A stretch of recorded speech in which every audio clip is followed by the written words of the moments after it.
with Ngozi Jason, and I'm your host, always Ngozi Jason. You know, this podcast is for to record or to have conversations about the unique experiences of Afro-Caribbean women who live outside their home country. Today, we're going to be talking about something that every woman can relate to. Even women, even when we're children, these are things that we thought about when we're growing up. We've all tried to do it at one point or the other. Sometimes we succeed, sometimes we fail, sometimes we get frustrated, many times we give up, and then sometimes after giving up, we pull ourselves up again and we continue. Can you guess what it is? Maybe you've guessed it. Weight gain. Yeah, weight gain. We're going to be talking about weight gain. I noticed when I first came to the UK, I had all my life I've battled with my weight. All my life from a child, I've always battled with my weight. I was overweight as a child in primary school. Then at some point, I was ill and I was in the hospital for a while. And that made me gain even more weight because I was in the hospital for, I don't remember how long exactly, but I know I was in the hospital for many months. And just lying down on the bed, constantly sitting around or lying down, and I was eating, and there was no means of exercise. I gained a lot of weight. But when I got to secondary school, I was in the boarding house, I lost all that weight. And I've always tried to maintain that weight. But I noticed that as I got married and had children, I gained even more weight. So weight loss is something, weight loss and weight gain is something that I'm very familiar with. And at some point, I decided to do some kind of low carb way of eating. And I lost weight again. I lost all that pregnancy, post pregnancy weight. And I got to a weight that I really, really liked. I liked the way I was eating, I liked the way I was feeling until I came to the UK. And when I came to the UK, I found that I didn't have the time to cook my own food, cook another kind of food for my family, and I slowly and gradually started gaining weight. And then I noticed that I wasn't the only person gaining weight. A few weeks ago, I saw three of my friends who moved to the UK, or not just the UK, who moved abroad in the last 4 years. Two of them live here in the UK, and one of them lives in Canada. And they had gained so much weight. And I was thinking about it. Is there something that makes black women gain weight when we migrate to other countries? And I'm talking about real weight gain here, gaining an extra size. Maybe you were a size 14 and then now you're a size 16 or a size 18. It's something I've observed, and I decided to do some kind of research around it. And I found some things. Let me read the things out to you. It says here that a study found that a whopping 60.3% of African migrants experience unhealthy BMI changes post migration. Additionally, obesity prevalence amongst foreign born black women is around 30%. These figures highlight a significant health concern within the black community. So I found that it wasn't peculiar to me or to these other friends that I know who gained weight, who moved to the UK. I think one person is in Canada, then the other two are in the UK. These experiences are not unique to us. For me, I know why I gained weight, because when I lived home back in Nigeria, I was eating a low carb kind of way. So I cut down my carbs to the barest minimum, and I was eating more of protein and fat, good fat. That's how I was eating, and it was easy for me to maintain my weight. I was eating 3 times a day, sometimes twice a day, and I was good until I came here. My challenge was that I did not have the time to prep my meals. and to also cook for my family. In Nigeria, I had someone who was cooking for my family while I cooked my own meals myself, so it was easy. But here, I couldn't cook two kinds of meals, one kind for myself, another kind for my family. That made it difficult. And remember that I said I was going to school full time, I was working part time, I was taking care of family, I was doing the cleaning, I was, attending meetings in my children's school. I was doing so much. So I couldn't handle the extra burden of cooking separately for myself and then for my family. And I gradually started to gain weight. I started gaining weight. So I don't know what the other reasons will be for other women, but in my research, I found out that changes, for me, that was my reason, because I started eating more of carbs. The carbs that I knew would cause my weight gain, I started eating more of those things. Like, I hardly ever ate bread back home, but here I started eating bread because it's like one is always in a hurry, one is always in a rush in these countries. As immigrant women who live outside our home countries, it's like life seems to be a constant merry-go-round. There's always something to do, there's always something to be done, there's always a place to go to, there's just things to do. So in your hurry, you just get whatever is available to eat. And that's what caused my weight gain. And then, in Africa, we usually eat foods that are rich, home cooked organic food. But in the European countries, you find that a lot of the food we eat are um, processed and high calorie.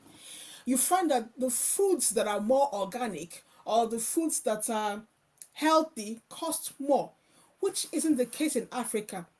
In Africa, processed food is more expensive than natural foods or organic foods. Processed food is more expensive. So you find that processed foods like maybe sausages and tinned food or packaged food, they're usually consumed by people who have money, in quotes. There are people who eat such foods back home in Africa. But here, such foods are very easy to obtain, they are quite cheap. So you find yourself buying such foods and then you find yourself gaining weight. And another reason I found out is physical activities. Somehow there's reduced movement due to lifestyle changes. That's what I found out in my research. Many of us work from home, or back home in Africa. Working from home, people who work from home usually are people who work for themselves. Most of the time, people have to drive to work or take the bus or take the taxi or the train or whatever to go to their places of work. But you find that here there are lots of opportunities for remote work. And so people are at home a lot.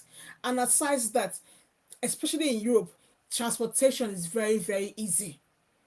Transportation is very easy. So just find yourself walking maybe 5 to 10 minutes to the bus stop, get onto the bus drops you at your final place of your your final destination, and then you walk a few more minutes and get to where you're going to, and you're seated throughout. And that's where you need to go out to work. So found out from our research that there's reduced movement due to lifestyle changes. And there are also things like social economic factors. I just mentioned that limited access to healthy foods and safe spaces for exercise. Well, I'm not sure I agree with that part about safe spaces for exercise, because it depends on where you live. All right. And then there's also um, people are working hard. Immigrants, we found out that you have to work extra hard to be able to get to the level of your counterparts who live in your adopted countries. Let me give you an example. Like in the UK, we found that people come here for studies. So you finished your BSc or your BA, you're done with your bachelor's in your home country, and then you come here to do your masters. After your masters, you find that you cannot get jobs that are commensurate with your qualification.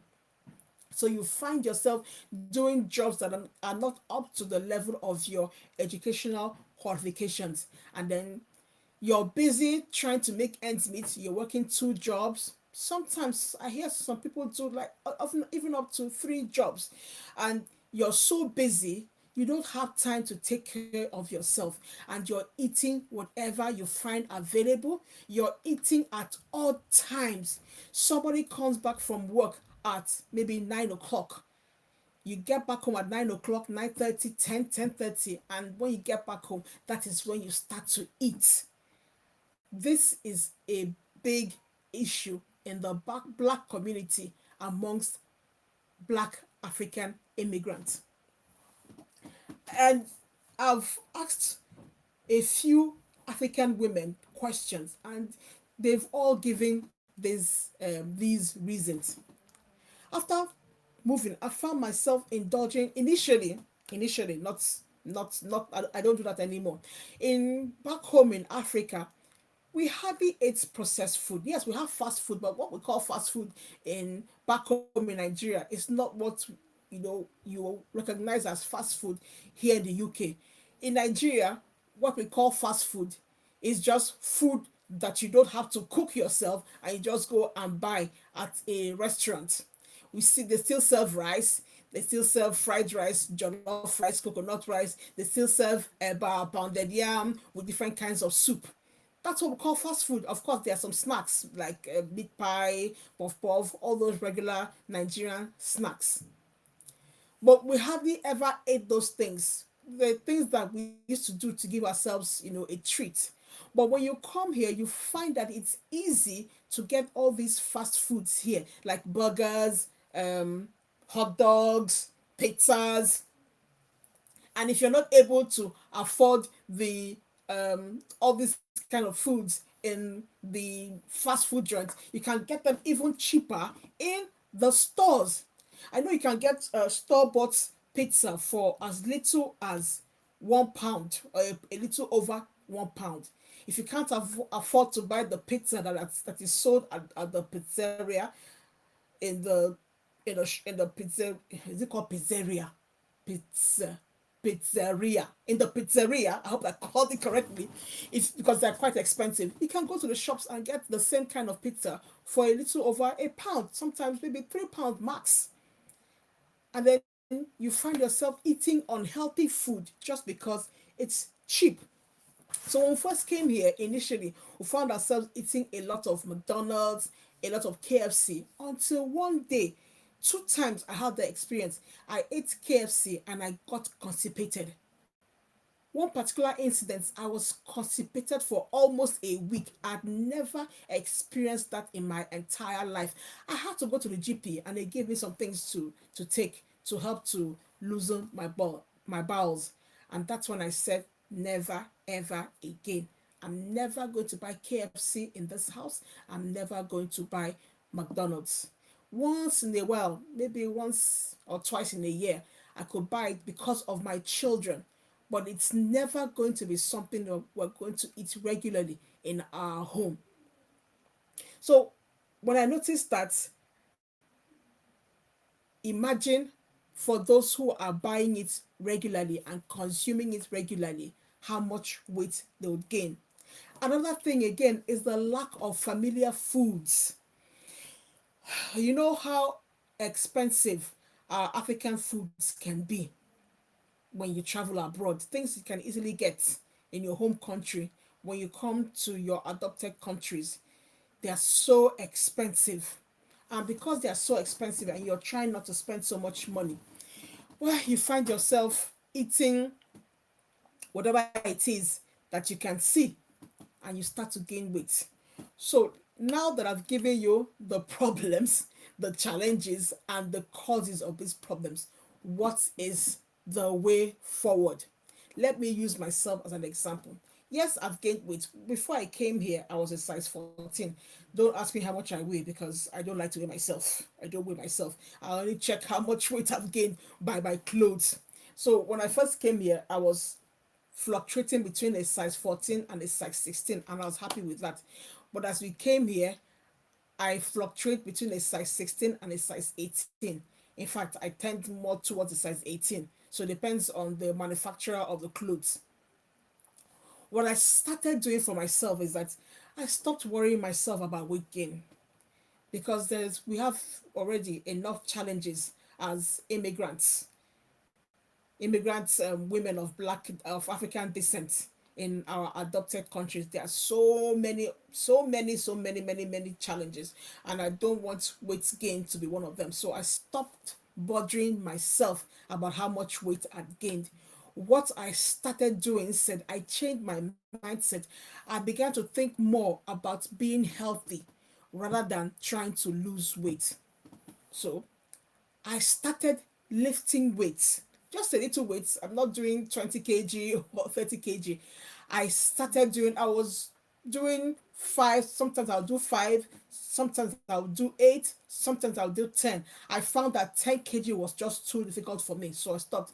8 kg, it was challenging, but I didn't want to stress myself. When something becomes too challenging, you may not be consistent in keeping it up. So I found that 5 kg was much easier for me, and I've been doing 5 kg. In fact, since this year, this is the month of May. Since between March and May, I've been doing 5 kg. And because 5 kg is not too hard for me, I've been maintaining it. At least I lift weight at least twice every week. The aim is to do it at up to 5 days a week. That's the aim. But sometimes I'm not able to do that. So I try to do it at least twice a week. And another thing I do is that I work out the weight lifting thing. I do it 5 to 20 minutes per day. In fact, most times I don't even get to 20 minutes. The day I get to 20 minutes, I will do whoop, whoop, whoop for myself. I'll dance and I'll give myself a big pat on the back. I'll get so excited. Most times I do 10 to 15 minutes. Sometimes I just do 5 minutes. Just do 5 minutes and I get out of there. Just just to make sure that I've done something for the day. So that's the first thing you should do. Shift your mindset. Shift your mindset. Don't be bothered about the weight gain. Instead, be more concerned about being healthy. And if you're someone of 40 years and above, you need to lift weights. It's so important. You need to lift weight. If it's 2 kg that's convenient for you, please do 2 kg. Do 2 kg. If it's 4 kg, just do whatever is convenient for you. Whatever you can do easily that will not pose too much of a struggle for you. And two, do it as often as you can. If you can do it just once a week and you are sure you can be consistent doing it once a week, please do it once a week. Do it once a week. And number three, don't compare yourself with the next person. Everybody's journey is different and everybody's challenge is different. Just focus on yourself. Focus on what you want, who you are, your peculiar challenges, and what you want to achieve. Don't compare yourself with another person. Then the next thing I did is to find a cardiovascular exercise that suits you.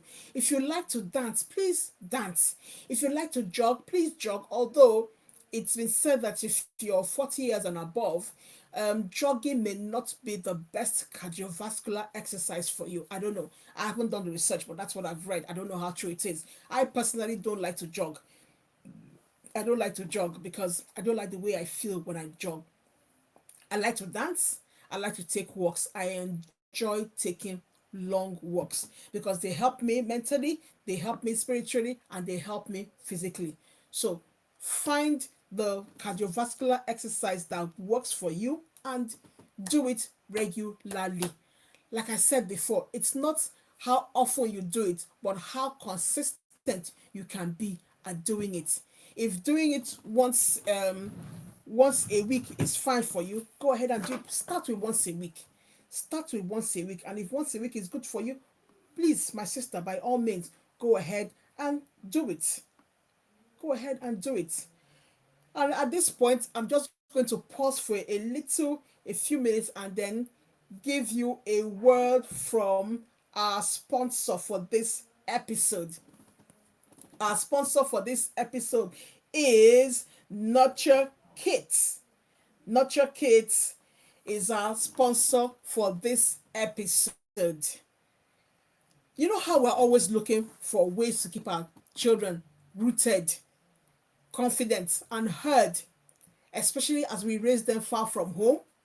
Well, I just had to share this. Last year, summer of last year, my kids joined a beautiful online creative writing bootcamp called Ignite My Writing Power.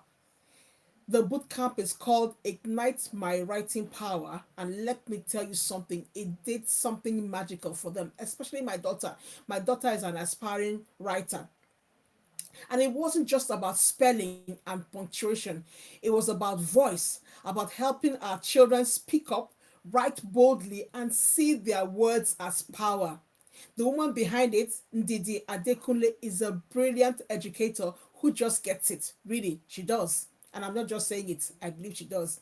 She created Ignite for kids aged 8 to 14, and is perfect for families like ours, raising kids in different cultures, but still wanting them to stay grounded, expressive, cutting edge, and proud of who they are. They're also very pocket friendly.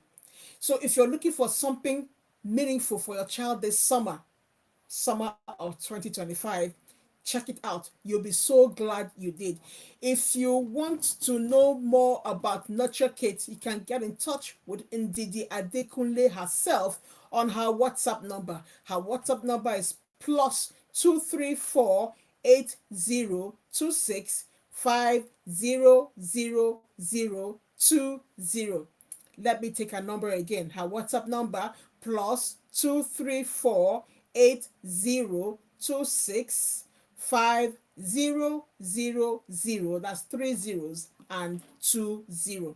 And then you can also reach her on her website email address. It's called info@nurturekit.org. That's info at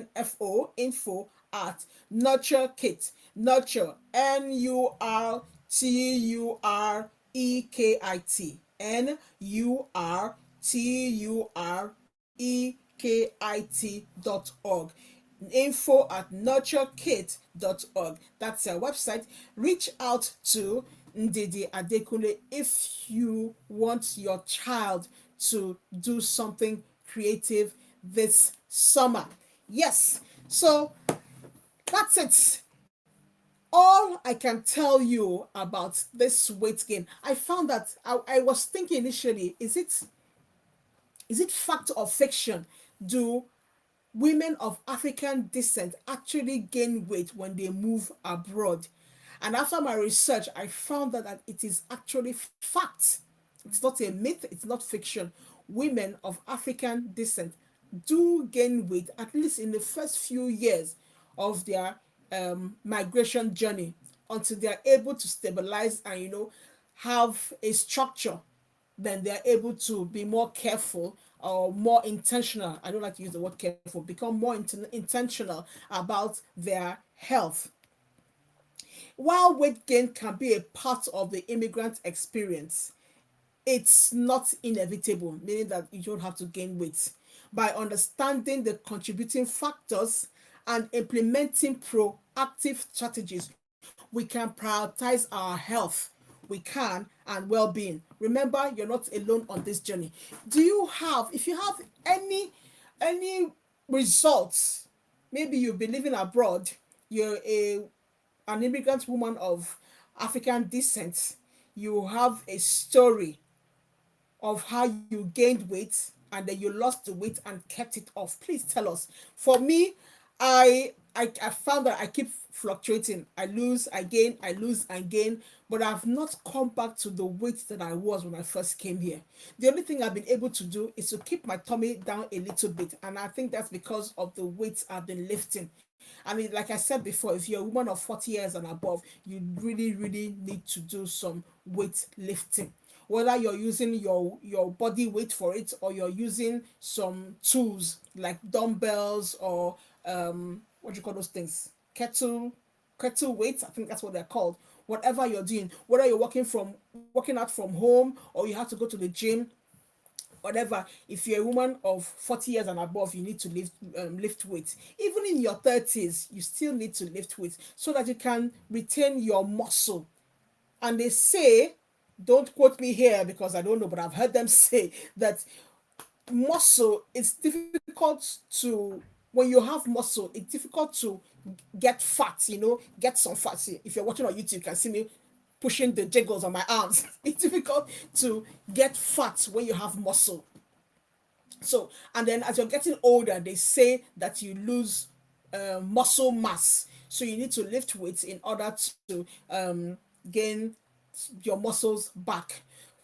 What I have noticed personally from my own experience is that even though I haven't really lost much weight, but I've lost some inches. So when I say I've gained weight and people see me, they're like, "But what weight did you say you gained? You haven't really gained much weight." But I know myself. My clothes have told me that I've gained some weight, but because of the weights I've been lifting, it looks like I haven't gained much weight because I'm now gaining more muscle than fat. Well, so that's all I had to for you today. I hope that this episode has been useful to you. I had to do a little research just to be sure that what I'm experiencing for myself and what I'm seeing in other black women, black immigrant women, is not just a fluke. And I found that it's not a fluke. It's something that many women, many black African women are experiencing as they move abroad.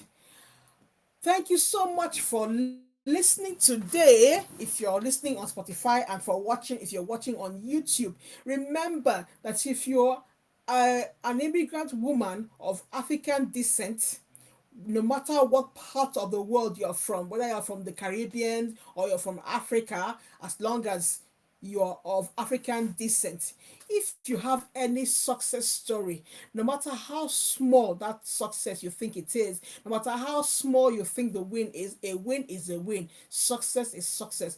And you don't mind sharing your story publicly to inspire, motivate, or encourage other African women, please send us a mail at ngozijason1 at gmail.com.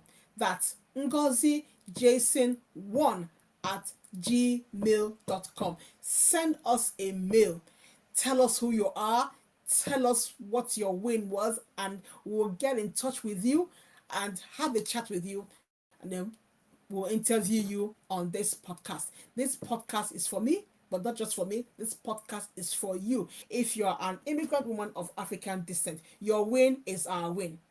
You'll be there to encourage everybody. And if you have any information that you know will be relevant to every immigrant woman of African descent, any information at all, no matter where you live, Canada, Australia, the US, the UK, the Netherlands, Germany, wherever, if you have information that you know will be relevant to us and you want to make it public, please get in touch with us at ngozijason1 at gmail.com so that we can interview you and encourage and inspire other women, give them relevant information. Thank you so much to our sponsor for this episode, Nurture Kit by Ndidi Adekunle. And I'll see you next time. Bye.